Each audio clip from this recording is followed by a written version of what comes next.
BCA, BCom computer కోర్సులో 100% placement లభించే ఏకైక డిగ్రీ కాలేజ్ కూకట్పల్లిలోని ఐక్రియేట్ డిగ్రీ కాలేజ్. నమస్తే, welcome to Suman TV.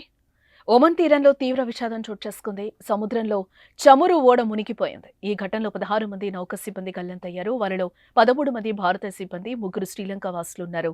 Comoros జెండాతో మునిగిపోయిన ఈ ఓడను ప్రెస్టేజ్ ఫాల్కన్ గా గుర్తించారు. షిప్ మునిగిపోయి తలకిందులైనట్టుగా తెలుస్తోంది. అయితే సముద్రంలో ఆయిల్ ఉత్పత్తులు లీక్ అయ్యాయా లేదా అన్నది తెలియలేదు.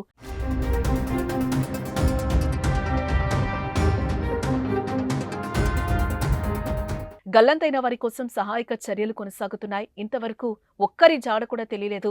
పోర్ట్ డౌన్ డుక్ముక్ సమీపంలో రాస్ మద్రాకాకు ఆగ్నేయంగా 25 నాటికల్ మైళ్ల దూరంలో ఈ ఘటన జరిగినట్టుగా సమాచారం.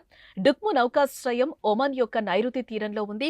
సుల్తానేట్ యొక్క ప్రధాన చమురు మరియు గ్యాస్ మైనింగ్ ప్రాజెక్టులకు దగ్గరగా ఉంది. ఇందులో ఒక ప్రధాన చమురు శుద్ధి కర్మాగారం డుక్ము పారిశ్రామిక జోన్లో భాగంగా ఉంది.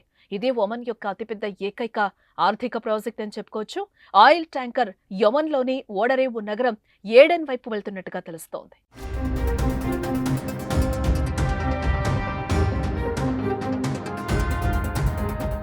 సుమన్ టీవీలో మీ పర్సనల్ అండ్ బిజినెస్ ప్రమోషన్స్ కోసం కింది నెంబర్కి కాంటాక్ట్ చేయండి.